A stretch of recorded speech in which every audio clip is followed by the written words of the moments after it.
तो यहाँ पर हम लोग एक डिव डिफाइन करेंगे इस तरह से, और इसको एक क्लास डिफाइन कर देते हैं लाइक हेडर और डिव क्लोज। यहाँ पर हम लोग डिफाइन करेंगे लाइक एडिंग के लिए h1, और इसमें हम लोग मेंशन कर रहे हैं हेडर। कॉलम्स के लिए हम जो स्ट्रक्चर डिज़ाइन कर रहे हैं, तो मैंने हमेशा आपको बोला है कि आपको एक रो बनाना होता है ना। तो हम लोग एक यहाँ पर डिव डिफाइन करेंगे जिसमें क्लास क्या रहेगा, रो, और रो के अंदर हम लोग 3 डिव डिफाइन करेंगे जिसको हम लोगों ने क्लास मेंशन किया है कॉलम, एंड यहाँ पर डिव क्लोज कॉलम। इसके बाद हम लोग यहाँ डिफाइन करेंगे फुटर।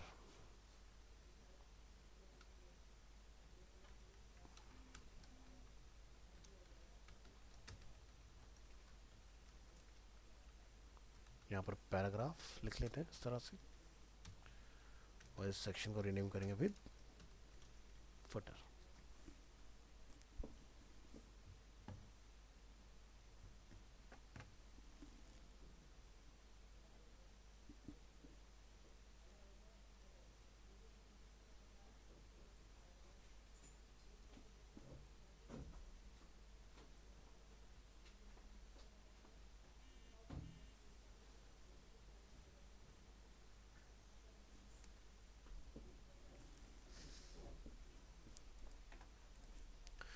सो ये जो पार्ट हम लोगों ने यहाँ पर डिफाइन किया है, आप यहाँ पर इसको अंडरस्टैंड कर पा रहे हैं हमने क्या बनाया। ये फर्स्ट पार्ट क्या है हमारा, हेडर। यहाँ पर हम लोगों ने सिंगल डिव का यूज़ क्यों किया है, क्योंकि इसके अंदर कोई भी डिवीज़न नहीं है, ठीक है। यहाँ पर हम लोगों ने इन 3 कॉलम्स को एक मेन डिव में कॉल इसलिए किया है क्योंकि यहाँ पर 3 कॉलम्स हैं, और जब भी हम लोग किसी रो को डिवाइड करते हैं मल्टीपल कॉलम्स में, तो हम लोग पहले एक रो डिफाइन करते हैं, ठीक है, देन उसके डिवीज़न। सेम फुटर के लिए हम लोगों ने हेडर वाली अप्रोच का यूज़ किया है, क्योंकि फुटर में भी हमारे पास कोई डिवीज़न नहीं है, ठीक है। 3 मेन डिव हैं, देन उसके अंदर फिर चाइल्ड डिव है हमारे। ये हमारे 3 मेन डिव है, header, row and footer. Then row के अंदर 3 कॉलम्स।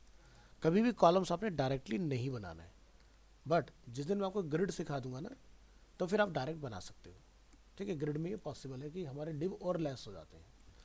तो अभी हम लोग बिल्कुल पुराने वाले टेक्निक पर जा रहे हैं, फ्लॉट वाले पर।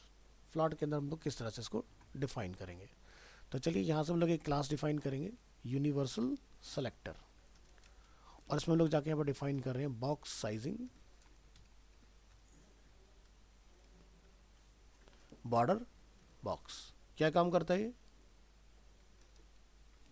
कौन बताएगा। बॉर्डर डिफाइन करता है, तो फिर बॉर्डर क्या डिफाइन करता है, क्या। हाँ, उस वाइट को क्या बोलते हैं हम लोग। अब इंटरव्यू जाके वो आपसे पूछेगा, उसको बॉर्डर बॉक्स बोलते हैं, नहीं, उसको बोलते हैं मार्जिन, ठीक है। तो हर एक चीज़ का ना नेम दिया हुआ है, तो उसको टेक्निकली वैसे ही कॉल करो तो ज़्यादा अच्छा रहेगा, हैबिट वैसे ही बनाओ समझाने की। तो बॉक्स साइजिंग, बॉर्डर बॉक्स का काम ये होता है कि अगर किसी बॉक्स में साइजिंग हम लोग अप्लाई कर रहे हैं, ठीक है, तो बॉर्डर बॉक्स प्रॉपर्टी क्या काम करेगी कि अगर आपने पैडिंग अप्लाई किया है तो पैडिंग को वहीं पर लेस कर देगा। आपको पैडिंग को टोटल विड्थ से लेस कराने की ज़रूरत नहीं है। एग्जाम्पल के तौर पर हमारे पास एक डिव है जिसकी हाइट है लाइक 300 पिक्सल्स। अब उसमें आपने पैडिंग अप्लाई किया है, अब पैडिंग में भी टॉप से, बॉटम से, लेफ्ट से, राइट से, कहीं से भी हो सकता है। आपने पैडिंग लिख दिया 20 पिक्सल्स, ठीक है। तो विड्थ जो भी रही होगी आपकी, तो हाइट में आपके 20 पिक्सल्स टॉप बॉटम से ऐड ऑन होंगे, यानी कि जो 300 था वो कंटेनर और बड़ा हो जाएगा। बट अगर आपने उसमें यूज़ किया होगा ये property, box sizing border box, तो पैडिंग भी आएगा लेकिन साइज मेरा 300 ही रहेगा, उसको एक्सपेंड नहीं करेगा। ये इसका बेनिफिट होता है, ठीक है। सो ये हम लोगों ने यहाँ डिफाइन किया। इसके बाद हमारे पास क्या है, बॉडी। हम चाहते हैं बॉडी में जितने भी हमारे फॉन्ट्स हैं, जहाँ पर भी कोई टेक्स्ट लिखा जाए, तो उसका फॉन्ट फैमिली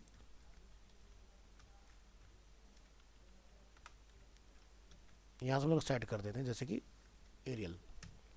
तो डिफ़ॉल्ट फॉन्ट क्या होता है हमारा, अगर हम लोग एरियल ना लिखे तो डिफ़ॉल्ट फॉन्ट क्या होगा, टाइम्स न्यू रोमन, और उसका फॉन्ट साइज कितना होता है 16 पिक्सल्स। इतना डर डर के क्यों बोल रहे, सब सीखा तो है हमने।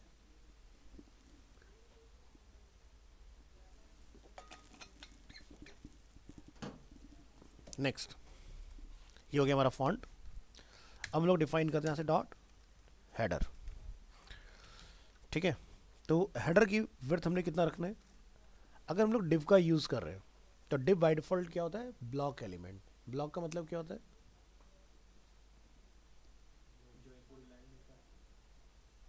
हाँ बताओ, जो पूरी लाइन लेता है और मतलब स्पेस कवर कर लेता है, एक लाइन में एक ही हुआ है।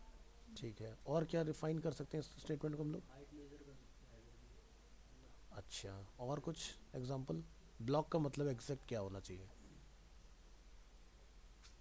गलत सही बोलो, चुप मत रहा करो, बोलते रहा करो। जब पूछा जाए तो बोलो, आंसर करो तो सीखोगे। जैसे 2 आंसर हमारे पास निकल के आए, तीसरा और क्या हो सकता है, मैं उसको फिर बताऊंगा कि वो सही है कि गलत है। बोलो, ब्लॉक क्या काम करता है,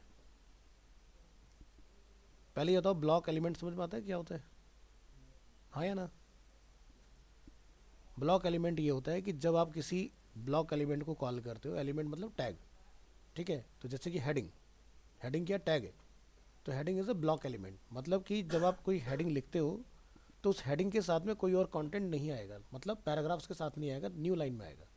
तो जैसे डिव आपका क्या होता है, ब्लॉक एलिमेंट, तो डिव के साथ डिव नहीं आता है, डिव क्या होगा, ऑटोमेटिकली न्यू लाइन में बनेगा। तो एक डिव दूसरे डिव को कभी भी अपने साथ नहीं आने देगा, वो हमेशा उसको नेक्स्ट लाइन में थ्रो करेगा। समझ गए, ये होता है ब्लॉक। तो जैसे हम लोग लिखते हैं ना H1 से लेके H6, तो आपके H1 से लेके H6 हमेशा न्यू लाइन में होंगे, कभी भी वो एक लाइन में नहीं होंगे लीनियर। तो ये होता है ब्लॉक का मतलब। तो HTML में बहुत सारे टैग्स ऐसे हैं जो ब्लॉक एलिमेंट के ऊपर फंक्शन करते हैं आपके, ठीक है, ब्लॉक प्रॉपर्टी के ऊपर। तो विड्थ जो है हमारी वो क्या रहेगी, यहाँ पर बाय डिफ़ॉल्ट 100% आप लिखें या ना लिखें, तो मैं इसलिए यहाँ पर इसकी कोई विड्थ डिफाइन नहीं करूँगा। अब जैसे हमने इसका बैकग्राउंड कलर सेट करना है, तो हम लोग यहाँ जाएंगे, लिखेंगे बैकग्राउंड। आप चाहें तो कलर भी लिख सकते हैं और आप डायरेक्ट भी लिख सकते हो। डायरेक्ट लिखते हैं तो ये होती है short hand property. Short hand का मतलब ये होता है कि आप इसके अंदर कलर डालना हो, इमेज डालना हो, रिपीट कराना हो, कवर करना हो, जो भी आप करना चाहें वो सारी चीज़ें करा सकते हो। फिलहाल जैसे कि मैंने आपको बोला, हम लोग सिर्फ स्ट्रक्चर बिल्ड करेंगे, कोई हम लोग डिज़ाइनिंग के ऊपर काम नहीं कर रहे हैं ना। तो हम लोग इसको एक बैकग्राउंड कलर यहाँ से डिफाइन कर देते हैं, जैसे कि F1 F1 F1। तो एक ब्राइट शेड हमारा ग्रे और वाइट का यहाँ पर कॉल हो जाएगा। पैडिंग आप कितना रखना चाहते हैं यहाँ पर, वो आप यहाँ डिफाइन कर देंगे, जैसे मैंने रखा 30 पिक्सल्स। तो ये टॉप बॉटम लेफ्ट राइट चारों साइड से काम करेगा। टेक्स्ट का अलाइनमेंट जो हम लोगों ने इसके अंदर लिखा है हेडर, वो कहाँ आना चाहिए, सेंटर में। तो हमने यहाँ डिफाइन किया टेक्स्ट अलाइनमेंट जो रहेगा हमारा इस डिव में वो सेंटर रहेगा, और जो फॉन्ट का साइज होगा हमारा वो तकरीबन 35 पिक्सल्स होना चाहिए। तो ज़रा चेक करके देखो इस फाइल को,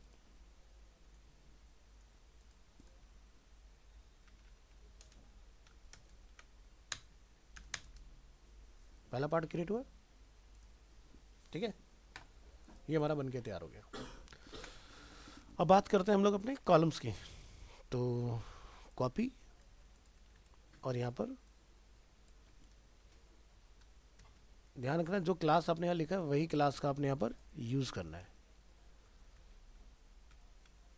तो कॉलम एक दूसरे के पैरेलल आए, जैसे कि अभी आप यहाँ देखो तीनों कॉलम न्यू लाइन में है, क्योंकि ब्लॉक है, हमें एक लाइन में लाना है, तो हम लोग क्या लिखेंगे, फ्लॉट लेफ्ट।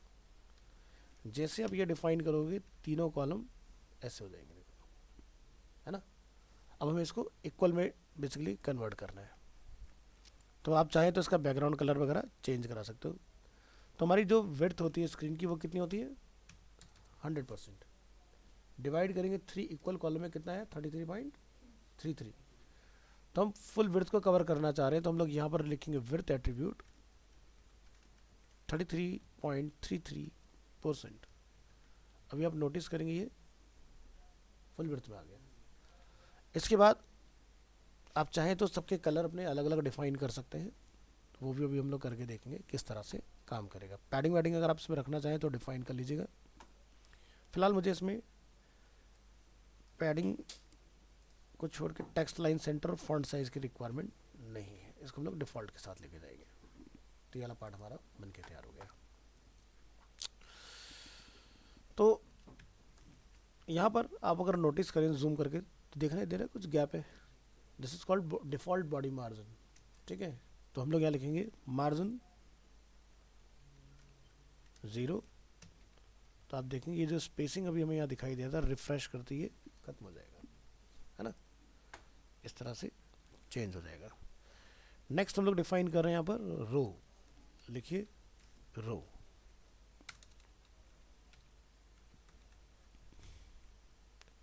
और रो में जाकर हम लोग डिफाइन कर देंगे, चलो इसको भी रहने दो। लास्ट हमारे पास क्या है, फुटर, फुटर के लिए भी डिफाइन करो, डॉट फुटर। तो फुटर की विड्थ बाय डिफॉल्ट हमारी 100% ही रहने वाली है, और हम लोगों ने पी टैग के अंदर इसको डिफाइन किया हुआ है, तो हमें कुछ ये वाली प्रॉपर्टीज़ की रिक्वायरमेंट रहने वाली है। कॉपी पेस्ट, और फॉन्ट साइज जैसे कि हम लोगों ने रखा है पर 16, एंड रिलोड करेंगे तो हमारा ये फुटर वाला पार्ट आ गया बन के। तो कलर अभी सेम है, तो इसलिए आपको ऐसा लगेगा, तो हम लोग बीच के जो हमारे कॉलम्स हैं इनका कलर हम लोग डिफरेंट करेंगे। तो कॉलम वाले पार्ट पे आपने क्या करना है कि तीनों कॉलम का कलर अलग अलग हो, तो क्या करें कि nth चाइल्ड की हेल्प से इसको हैंडल कर लो। तो आप लिखेंगे यहाँ पर डॉट रो,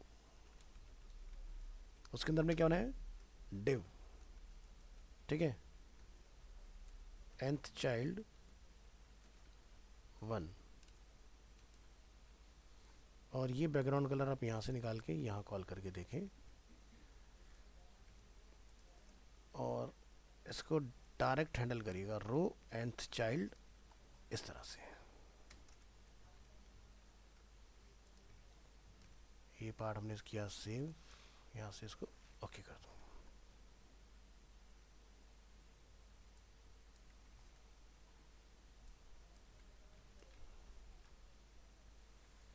तो भी हमारा कॉलम जो है हम इसको चेक करते हैं किस एरिया में जा रहा है। यहाँ से करेंगे राइट क्लिक ऐसे, तो ये है अपना रो, ये है अपने कॉलम। तो हमारा रो बेसिकली अभी इफेक्टिव नहीं है, तो रो हमारा इफेक्टिव हो जाए उसके लिए आपने रो के लिए थोड़ी सी कोडिंग कर देनी है। यहाँ जाओगे आप, लिखेंगे रो में आफ्टर, और यहाँ जाकर हम लोग डिफाइन करेंगे रो के अंदर जो भी हमारा कंटेंट है, ठीक है, इसको हमने इस तरह से ब्लैंक रखना है। आप इसको लिखेंगे display as a table display हुई है हमारा, और क्लियर बोथ हमने यहाँ पर डिफाइन किया इसको। तो हमारा रो दिखाई दे रहा है क्लियर, क्योंकि हमने रो में कोई भी बैकग्राउंड कलर अपने कॉल नहीं किया हुआ है। अब आप यहाँ से लिखेंगे nth चाइल्ड, तो हमारा ऑब्जेक्ट जो है उसमें कलर आना चाहिए, तो लिखेंगे रो, रो के अंदर हमारा क्या है, डिव। तो फर्स्ट डिव में कलर आया, कलर कुछ डिफरेंट रख लो, लाइक जैसे कि मैं कुछ शेड ले लेता हूँ, CCC नंबर 2 पर आएंगे, यहाँ पर हम लोग डिफाइन कर देते हैं 999, और यहाँ हम लोग डिफाइन कर देते हैं नंबर 3 पर लाइक 666। तो तीनों के कलर अलग अलग हो गए हमारे पास, ठीक है।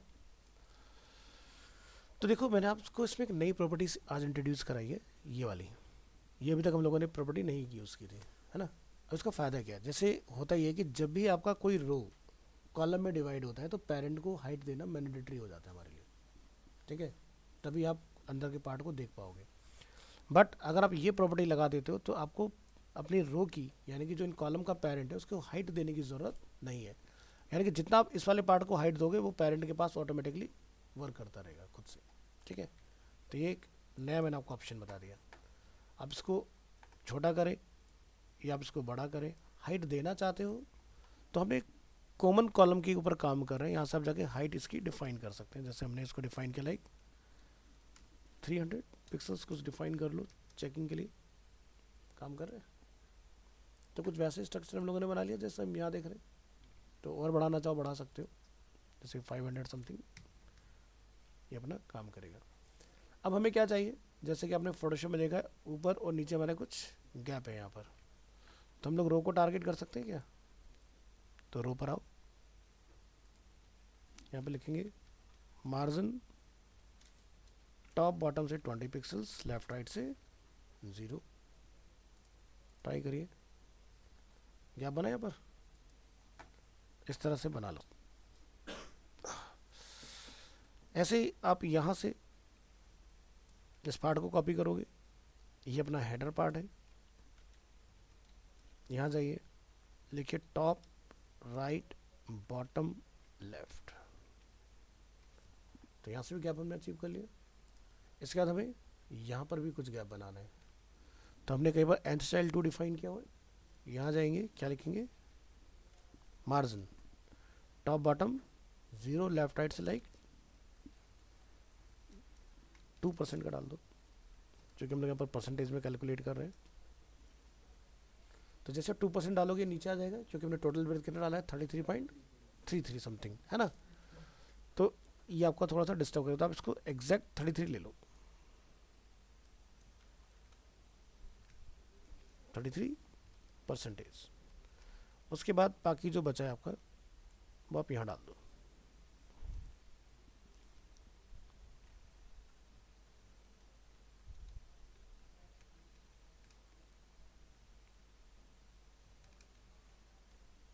गैप बना बीच में, तो इसको बढ़ा सकते हैं।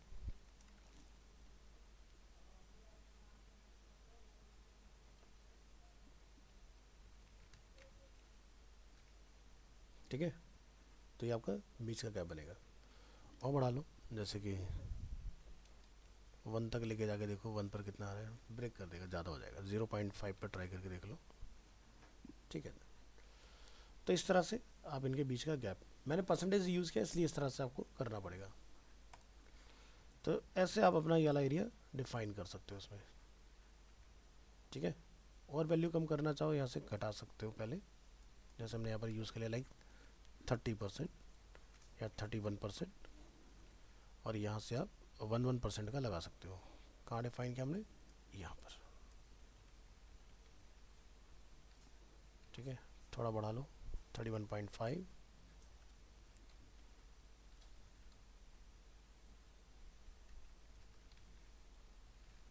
इस तरह से। ठीक है, तो एक तो ये हो गया। अब इसी को अगर हमें फ्लैक्स में बनाना हो तो क्या करना पड़ेगा, थोड़े से चेंजेस आएंगे, बाकी सब कुछ एज इट इज़ ही रहने देंगे इसके अंदर। और अगर आप इसको रिस्पॉन्सिव करना चाहो तो मैं आपको रिस्पॉन्सिव भी सिखा देता हूँ इसी में। रिस्पॉन्सिव करने के लिए हम लोग यहाँ पर डिफाइन करते हैं क्या, मीडिया। मीडिया में जाकर आप यहाँ पर डिफाइन करेंगे इसके अंदर मैक्सिमम विड्थ, और मैक्सिमम विड्थ के अंदर आप जाके यहाँ डिफाइन कर देंगे कि आपको कितने पिक्सल्स पर इसको बेसिकली ब्रेक करना है। तो जैसे हमने लिखा है पर क्या 600 पिक्सल्स। तो जो हमारा कॉलम वाला पार्ट है इसको आप कॉपी करेंगे, यहाँ लेके आएंगे और यहाँ पर लाके आपने थोड़े से चेंजेस कर देने हैं, जैसे कि फ्लॉट जो है वो आपका रिमूव हो जाएगा, विड्थ जो है वो आपका 100% हो जाएगा, इस तरह से। तो ये वाला काम आपने बेसिकली कर लेना है इसमें। सबसे टॉप में आपको यहाँ पर हेड में आके एक मेटा कॉल करना है, मेटा नेम। नेम में आप यहाँ डिफाइन करेंगे व्यू पोर्ट। कंटेंट में आप जाके यहाँ डिफाइन करेंगे content equal to width. Width equal to आप लिखेंगे डिवाइस विड्थ।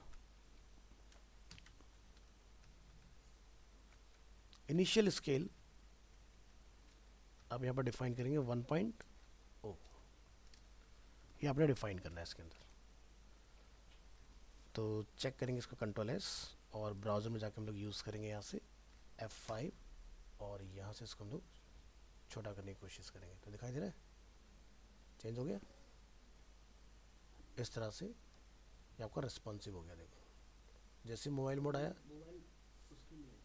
रिस्पॉन्सिव बनाने के लिए। तो जैसे आज के में मॉडर्न जितनी वेबसाइट्स हैं ना, जैसे आप फ्लिपकार्ट भी अगर चलाते हैं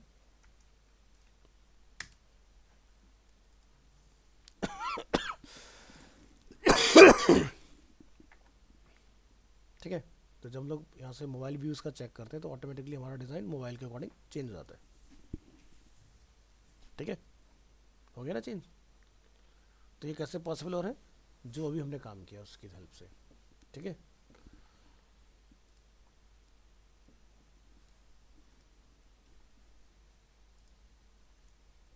तो ऐसे हमने अपना बनाया कि अगर उसको रिस्पॉन्सिव करना चाहेंगे तो इस तरह से फटाफट से ही रिस्पॉन्सिव हो जाएगा। तो गैप वैसे हम लोग रखते नहीं है, मैंने जैसे आपको डाल के दिखा दिया यहाँ पर, आप चाहें तो इस गैप को हटा सकते हैं। जैसे मैंने यहाँ लिखा हुआ है ये, इसको आप 33.33, पैडिंग इज 30 पिक्सल्स हम लोगों ने यहाँ पर डिफाइन किया हुआ है, और रिफ्रेश करेंगे। ऐसे हम लोग टॉप बॉटम से भी इस गैप को हटा देते हैं।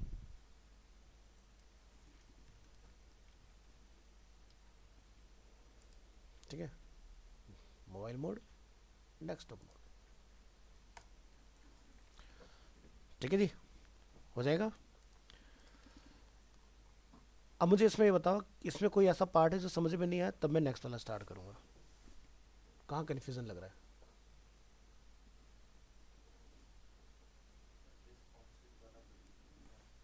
रिस्पॉन्सिव वाला देखो, रिस्पॉन्सिव हमने यहाँ पे लिखा मैक्सिमम विड्थ अगर हमारे डिज़ाइन की 600 है, मतलब अगर ब्राउज़र की जो विड्थ है, अगर किसी ने उसको स्केल डाउन किया है, या अगर इस पेज को किसी मोबाइल स्क्रीन पर एक्सेस किया जा रहा है, ठीक है, तो 600 पिक्सल तक आपके कॉलम की जो विड्थ है वो रहेगी 100%। जैसे 601 हुआ, वो 3 कॉलम में कन्वर्ट हो जाएगा। फिर से प्रैक्टिकल करके दिखा दो। हाँ, तो मैं दिखा देता हूँ, यहाँ आओ इसमें, और हम यहाँ से प्रेस करते हैं F12। यहाँ पर आपको दिखाई देगा टॉगल डिवाइस टूल बार। कैसे खुला? F12 toggle device tool bar. ऊपर आप यहाँ नोटिस करेंगे विड्थ कितना लिखा रहा है, 343। चलो इसको बड़ा करके देखते हैं, बढ़ाते जाइए। समझ आया कुछ? जैसे हमारा 600 से ऊपर निकला 599, यहाँ से आप लिखेंगे 600, 601, हो गए 3 कॉलम। तो समझ में आ गया? हाँ, 600 से नीचे जाएगा या 600 तक आता है तो आपका कन्वर्ट हो जाएगा कॉलम में। यही होता है आपका रिस्पॉन्सिव बेसिकली। सर वो 600 पिक्सल ही होता है हमेशा, 600 पिक्सल ही रखना है हमेशा। हाँ, 600 पिक्सल रखो, बेस्ट है। वैसे तो 576 होता है। आगे जाके जब आप बूटस्ट्रैप वगैरह सीखोगे तो आपको ये सब करने की ज़रूरत नहीं है, बट आपको बूटस्ट्रैप करने से पहले आपको कस्टम रिस्पॉन्सिव बनाना आना चाहिए। तो इसलिए मैंने आपको ये वाला बताया तरीका कैसे हम लोग रिस्पॉन्सिव बना सकते हैं अपने डिज़ाइन को। तो जैसे आपका बर्गर टेम्पलेट अभी कंप्लीट हुआ था ना लास्ट, अब आप बर्गर टेम्पलेट को ये वाली एक्सरसाइज के बाद में, जब मैं फ्लैक्स के साथ इसको आपको इंटीग्रेट करके दिखा दूंगा, तो आपने कन्वर्ट करना है बर्गर टेम्पलेट को बनाने के बाद रिस्पॉन्सिव में, कि वो मोबाइल फ्रेंडली हो जाए। ठीक है,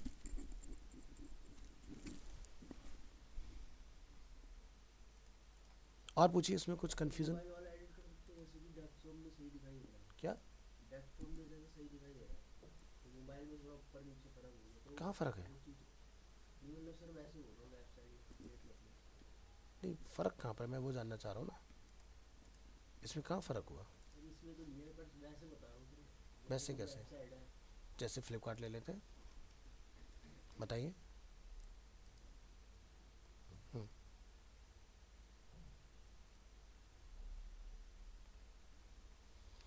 किस फ़र्क की बात कर रहे हैं, बताइए।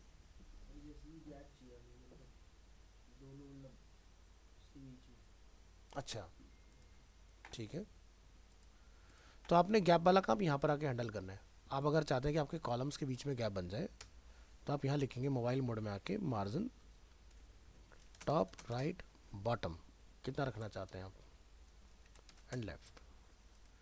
तो जब आप मोबाइल मोड में होंगे ना, किधर गया हमारा,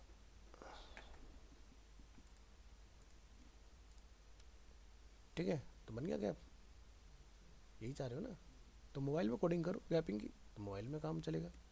डेस्कटॉप में कोडिंग करो तो डेस्कटॉप पे काम होगा, है ना। तो डेस्कटॉप पे नहीं आ रहा ना, ठीक है।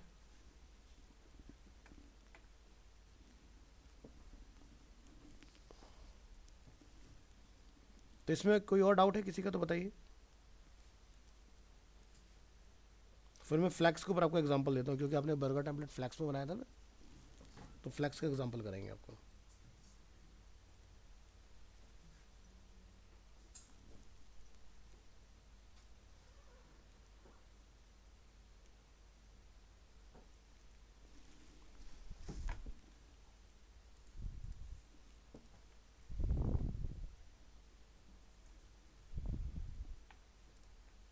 फाइल को सेव एज कर रहे हैं, flex example extension dot HTML। चलिए, तो फ्लेक्स में हमें क्या क्या करना पड़ेगा, स्ट्रक्चर सेम रहेगा, हेडर, फुटर, रो एंड रो के अंदर कॉलम्स, ठीक है। ऊपर आएंगे, ये पार्ट एज इट इज छोड़ दीजिए, हेडर वाले पार्ट को हमने एज इट इज रखना है। हम बात करेंगे यहाँ पर रो की, तो जहाँ हम लोगों ने रो वाला पार्ट बनाया हुआ है, इस पर एक तो आपने आफ्टर हटा देना है, इसका कोई काम नहीं है। यहाँ पर जाके आपने डिफाइन करना है, कंटेंट को भी हटा देंगे और क्लियर बोथ को भी हटा देंगे। यहाँ पर जाकर क्या लिखेंगे, डिस्प्ले फ्लैक्स। तो फ्लैक्स लिखने से क्या होता है, हमारा जो रो के अंदर 3 डिव है वो ऑटोमेटिक कॉलम हो जाएंगे, है ना। ट्राई करके देखो कैसा हो रहा है कि नहीं। इसको बंद करो, इसको क्लोज करिए, यहाँ ये फ्लैक्स एग्जाम्पल काम कर रहा है। और अगर मैं ये रो की प्रॉपर्टी निकाल देता हूँ यहाँ से, तब क्या आउटपुट आ रहा है, ठीक है। तो ये देख रहे हो, ये इसके नीचे चला गया फुटर, जैसे हमने इसको लगाया वापस आ गया इसके। तो अभी ये सही क्यों आ रहा है, अगर मैं लगा रहा हूँ हटा रहा हूँ, कोई फ़र्क क्यों नहीं पड़ रहा है, क्योंकि भाई हमने कॉलम में क्या लगा रखा है, तो इसको हटा दो, ठीक है। विड्थ हमने डाला हुआ है, इसको भी हटा दो। अब इससे रो ले लो वापस, अब चेक करो क्या आ रहा है, तो 3 रो बन के आ रहे हैं ना। और जैसे हम लोग फ्लैक्स डाल रहे हैं तो क्या हो रहा है, 3 कॉलम। लेकिन जब कॉलम बना तो कॉलम जितना कंटेंट है उस हिसाब से बना। हम क्या चाहते हैं, हमारे तीनों कॉलम इक्वल हो। पहले तो आप लिख रहे थे 33.33%, अब हमें नहीं लिखना पड़ेगा। क्या करेंगे उसके लिए, हमारे पास तरीका होता है कि हम लोग कॉलम वाली क्लास को टारगेट करें और यहाँ जाके हम लोग लिख दें फ्लैक्स 1 बोले तो 100%, है ना। तो इस तरह से आपका काम होगा। तो देखो, आपको खुद समझ में आएगा कि फ्लॉट से आसान फ्लैक्स है। प्रॉपर्टी कम हो गई ना, ना कैलकुलेटिव होना पड़ रहा है हमें, ना कुछ, बिल्कुल लिक्विड मोड में हो गया हमारा काम। बस डेटा डालते जाओ, अपने आप एडजस्ट होता जाएगा, ठीक है। तो हमने क्या लिखा है यहाँ पर, फ्लैक्स 1 कॉलम के लिए, ठीक है।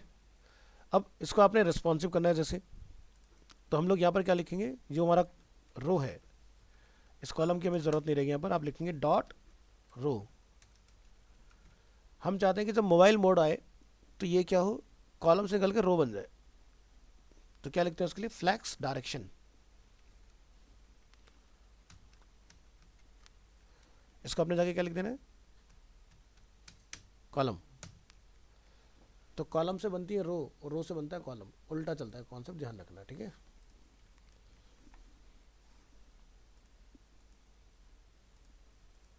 यहाँ जाओ, मोबाइल मोड में आके देखो, बन गया। अब हमारी हाइट चलेगी, भाई हाइट जाना तय था, क्योंकि भाई जो हमने पहले हाइट डाली थी वो कॉलम पर थी, और हमने फ्लैक्स का डायरेक्शन चेंज करके कॉलम कर दिया, तो हाइट हमारी ख़त्म हो गई। अब यहाँ पर हाइट दोबारा लिख दो। आप क्या करेंगे, यहाँ जाके लिखेंगे कॉलम की प्रॉपर्टी,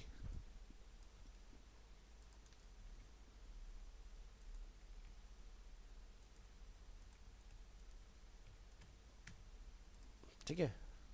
हमें यहाँ पर फ्लैक्स की ज़रूरत नहीं होगी।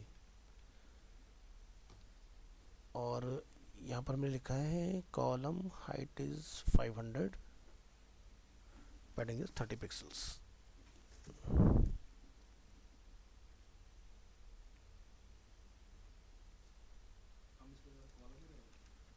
हाँ, क्योंकि कॉलम ही तो काम चल रहा है। रो यहाँ लिख देंगे हम लोग डिव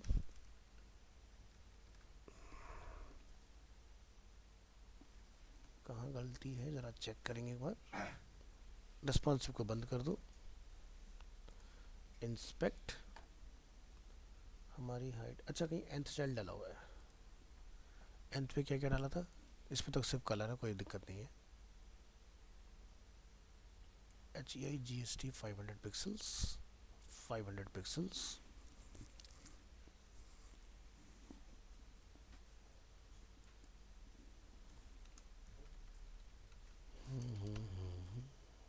नाम है, COLUMN, कॉलम।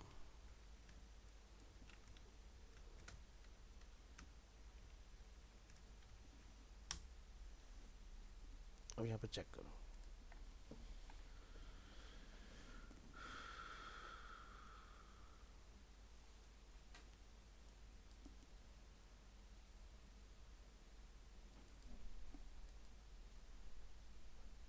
तो ये वाली हाइट हमारी यहाँ पर इफेक्टिव नहीं हो रही है,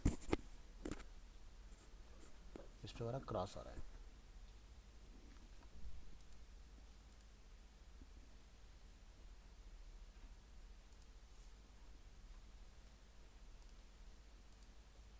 यहाँ पर हमारी हाइट काम कर रही है, तो ज़रा मोड चेंज करो।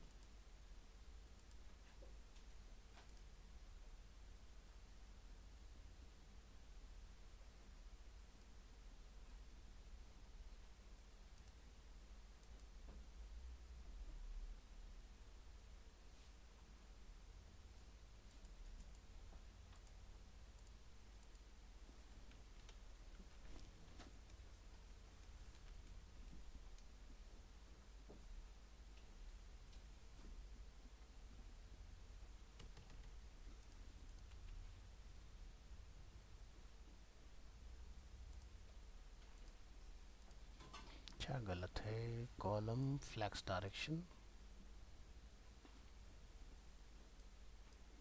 स्मॉल स्मॉल स्मॉल, ठीक है।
डिस्प्ले फ्लैक्स और डायरेक्शन कॉलम,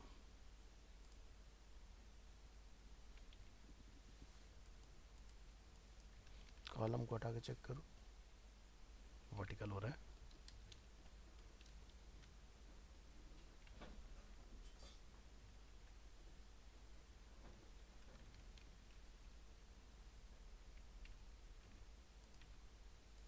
यहाँ ट्राई करो इम्पोर्टेंट,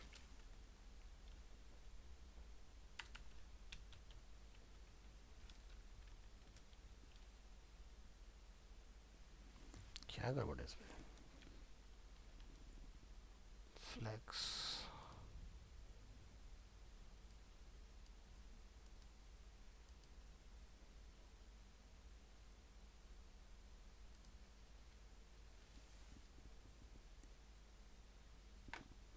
कॉलम को हटा दो, आप रो को हाइट दे दो।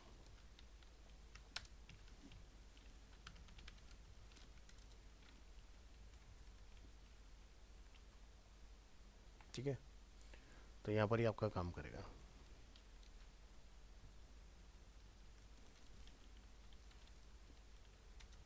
विड्थ के साथ, ठीक है। तो आपने अपनी रो की हाइट को इंक्रीज करना है। तो हमारा एक कॉलम की हाइट कितनी आ रही है, 500 पिक्सल्स।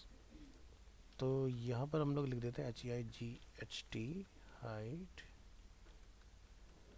1500 पिक्सल्स। तब आपके ये इस तरह से आएंगे 1 2 3 और नीचे फुटर। एक बार ऑटो से रिप्लेस करके देखो इसको, और इसको यहाँ से कॉलम में हाइट डाल के देखो, कॉलम हाइट 500 पिक्सल्स,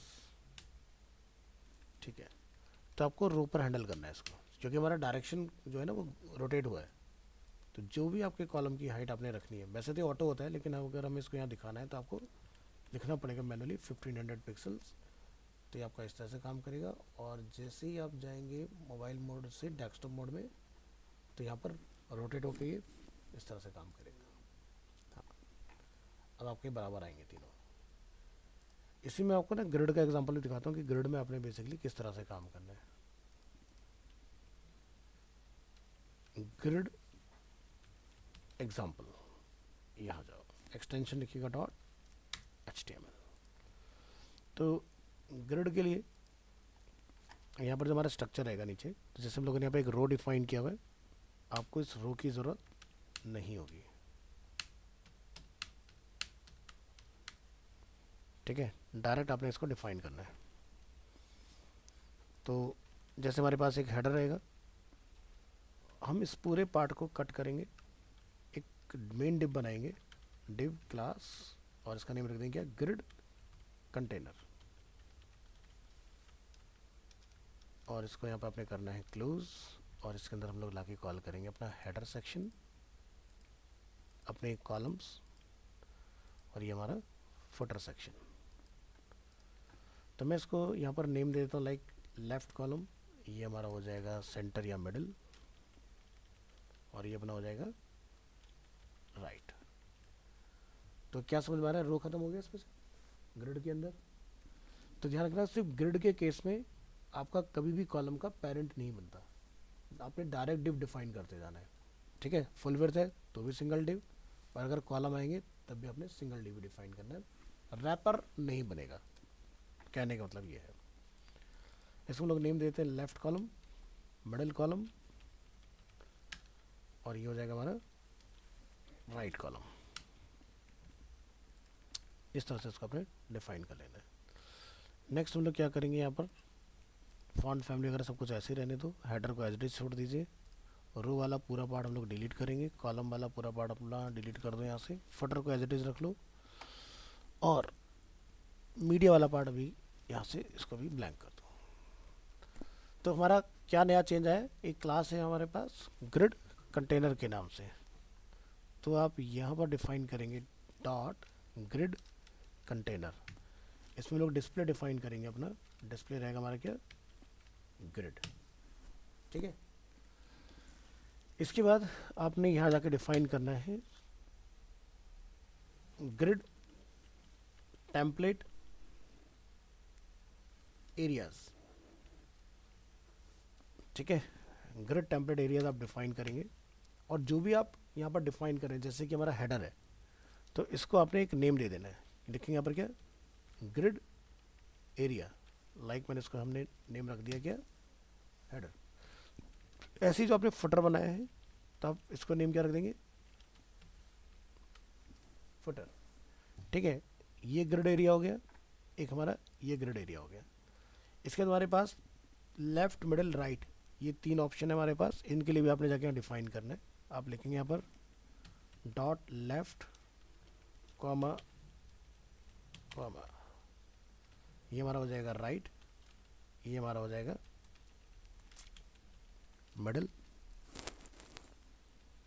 और कर्ली ब्रेसेस लगा कर आप इसको अपेंड करोगे इस तरह से। कितना पैडिंग रखना है, लाइक 10 पिक्सल, और हाइट हम लोग इसका डिफाइन कर देते हैं तकरीबन like 300 pixels.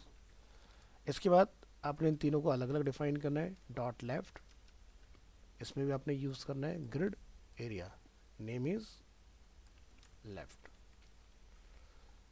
Next copy paste 2 time, ये हो जाएगा हमारा मिडिल, ये हो जाएगा हमारा राइट, मिडिल एंड राइट। इस तरह से आपने इसको डिफाइन कर लेना है। तो ग्रिड टेम्पलेट एरिया जो हम लोग यहाँ डिफाइन कर रहे हैं, अब हम लोग यहाँ जाकर डिफाइन करेंगे इसमें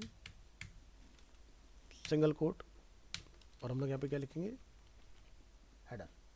ठीक है, तो सबसे टॉप में क्या आएगा, हेडर आएगा हमारा। उसके बाद आप यहाँ पर इसमें जाओगे और डिफाइन कर दोगे नेक्स्ट पार्ट। हमें क्या चाहिए, लेफ्ट। लेफ्ट को यहाँ पर जाके कोट में डालो।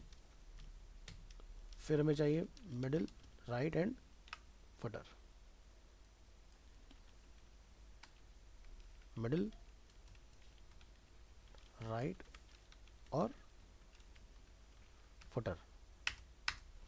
यहाँ पर लाके अपने इस वैल्यू को अपना क्लोज करा लेना है।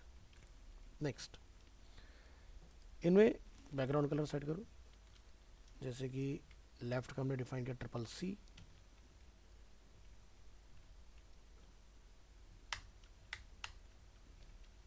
Middle 999, right 666। कंट्रोल S, और इस फाइल को आप चेक करें ग्रिड को ब्राउज़र में। तो ये हमारा हेडर है, ये हमारा लेफ्ट कॉलम है, ये मिडिल है, ये राइट है, ये फुटर है ना। अब इन तीनों को हमने क्या करना है, एक साथ लेकर आना है एक रो में। ठीक है, तो क्या करेंगे, तो यहाँ पर आप टेम्पलेट एरिया को ध्यान से देखो। हमने क्या करा, सबको अलग अलग लाइन में डिफाइन किया है। ठीक है, तो सब वैसे ही आएंगे। अब जरा हम थोड़ा सा चेंज करके देखते हैं कि मैंने लेफ्ट को यहाँ से कट किया और मैंने ऊपर रख दिया। ठीक है, समझ आ रहा है मतलब ग्रिड टेम्पलेट एरिया का मतलब क्या है। यहाँ डिव कहाँ रखा है मैटर नहीं करता। टेम्पलेट जब आप रेंडर कर रहे कहाँ लगा रहे हो वो मैटर करता है। समझ आई बात। तो चलिए लेफ्ट को लेफ्ट की जगह पर रखते हैं। ठीक है, तो मुझे लेफ्ट मिडिल जो है उसके साथ में चाहिए। तो हमने मिडिल को यहाँ से कट किया, कहाँ पहुँचा दिया, लेफ्ट के साथ मिडिल, मिडिल के साथ हमने क्या रखना है, right. Left middle right. Page को यहाँ से हम लोग रीलोड करेंगे तो थोड़ा सा हमारा स्ट्रक्चर डिस्टर्ब होगा, उससे कोई प्रॉब्लम नहीं है। यहाँ जाओगे, ये हेडर है, ये अपना लेफ्ट है, ये अपना मिडिल। तो left middle right name check कर लीजिएगा अपने, प्रॉपर हमारे डिस्प्ले हो रहे हैं। ठीक है, तो हमने लिखा है grid template areas.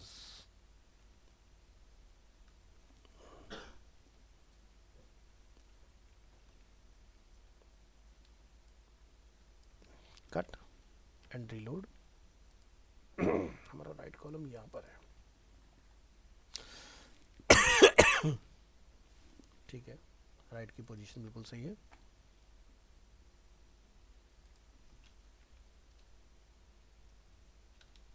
Left middle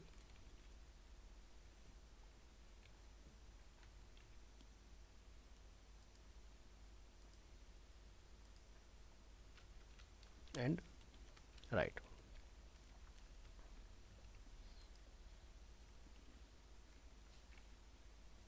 inspect करेंगे इसको और चेक करते हैं कहाँ से हमारा बेसिकली एरर थ्रो हो रहा है इसमें।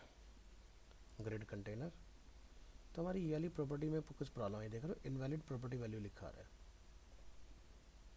इसको सही करो। तो हमारा क्लोजिंग कहीं गलत जगह पर हो गया है। इसके अकॉर्डिंग कहाँ हो गया है,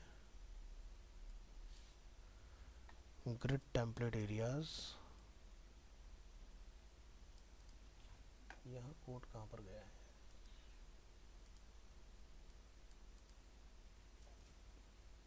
ठीक है, प्रॉब्लम सॉल्व हो गया आपने। अब देखो यहाँ पर क्या हुआ है, 3 कॉलम हुए हमारे पास। ठीक है, तो आपने क्या करना है कि हमारा जो हेडर है वो सिर्फ लेफ्ट पार्ट पर ना आए, वो मिडिल और राइट तक जाए। तो आपने क्या लिखना है, जितने आपके कॉलम है उतनी बार आपने हेडर को जो है ना प्रिंट करना है, हेडर हेडर हेडर। तो हेडर मेरा लेफ्ट पर भी दिखाई देगा, मिडिल पर भी दिखाई देगा और राइट पर भी दिखाई देगा। सिमिलरली मैं चाहता हूँ मेरा फुटर जो है वो तीनों कॉलम को कवर करे, तो इस तरह से आपने डिफाइन करना है। और जब आप ब्राउज़र में आके इसको रिफ़्रेश करके चेक करेंगे तो हमारी प्रॉब्लम सॉल्व हो जाएगी। ठीक है, इस तरह से आपने काम करना है। तो ये हमारा बना इक्वल। अब मान लो कि आपने कहीं पर हो सकता है कि मिडिल वाले एरिया की विड्थ को आपने बढ़ाना हो, तो हमने यहाँ पर क्या करा, मिडिल को लिख दिया 2 टाइम। ठीक है, तो मिडिल के कितने कॉलम हो गए, 2 कॉलम हो गए।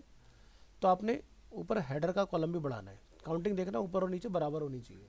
ठीक है, तो यहाँ पर एक हेडर हमने और बढ़ा दिया और यहाँ पर हमने एक फुटर और बढ़ा देना है। इस तरह से डिफरेंस बता रहे हैं। आपको लगता है मुझे मिडिल को और एक्सपेंड करना है, तो आप यहाँ से मिडिल को फिर से अगेन यहाँ से कॉपी पेस्ट करेंगे और हेडर की कॉपी अगेन बनाएंगे। सो बेसिकली इस तरह से हमने इसको हैंडल करना होता है ग्रिड वाले पार्ट को। ये आपका बन गया। अब हमने इसको रिस्पॉन्सिव करना है कि जब मोबाइल में जाए तो ये हमारा सब ब्रेक हो जाए। तो उसके लिए आप क्या करोगे, तो मोबाइल के लिए हम लोग यहाँ पर अपनी मीडिया क्वेरी में आएंगे और यहाँ जाकर हम लोग डिफाइन करेंगे इसमें हमारा टेम्पलेट वाला पार्ट। क्या लिखेंगे यहाँ से, ग्रिड कंटेनर। इसको हमने कॉपी किया, यहाँ ला के हमने इसको कॉल करा लेना है। लिखेंगे यहाँ पर, मैं मेरे मोबाइल में क्या चाहिए, सब रो अलग अलग चाहिए ना, जो हमने सबसे पहले किया था। तो हेडर से सिंगल, लेफ्ट वाले पार्ट में सिंगल है ना, फिर मिडिल वाले पार्ट में सिंगल रखेंगे,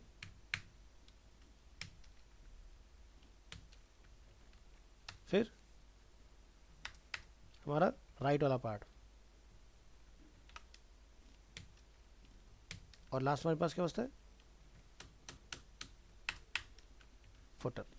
अब जरा रिफ्रेश करके देखो वेब ब्राउज़र में क्या हो रहा है। ये हमारा है मोबाइल मोड, बन गया सारा रिस्पॉन्सिव, और ये हमारा डेस्कटॉप में रिस्पॉन्सिव। इतना करना है आपने। तो ये था आपका ग्रिड वाला तरीका।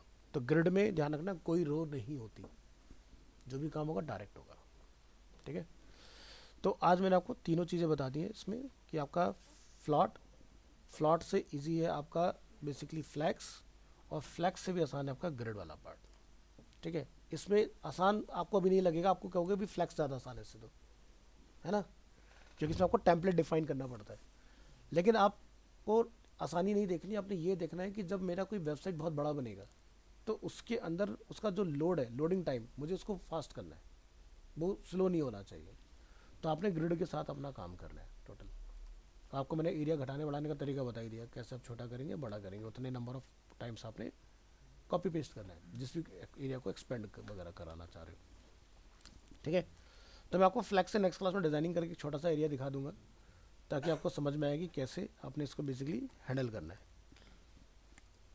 ठीक है जी, तो आज के लिए रखते हैं इतना पार्ट। तो पहले तो ये हो गया सब इवन वाला, अनइवन मैंने आपको इसमें करा दिया ग्रिड वाले पार्ट में। ठीक है, तो अभी फ़िलहाल मैं इसको इवन में ही रखूँगा, यहाँ भी 3 कॉलम पर ही सेट करेंगे। नेक्स्ट क्लास हम लोग अनइवन वाला समझेंगे, फिर इसके ऊपर कुछ प्रैक्टिकल बना के देखेंगे।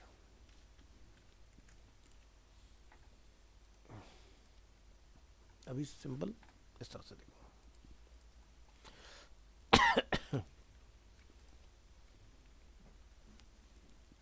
इसको प्रैक्टिस करिए, सीखिए, और नेक्स्ट क्लास में डाउट्स क्लियर कीजिएगा।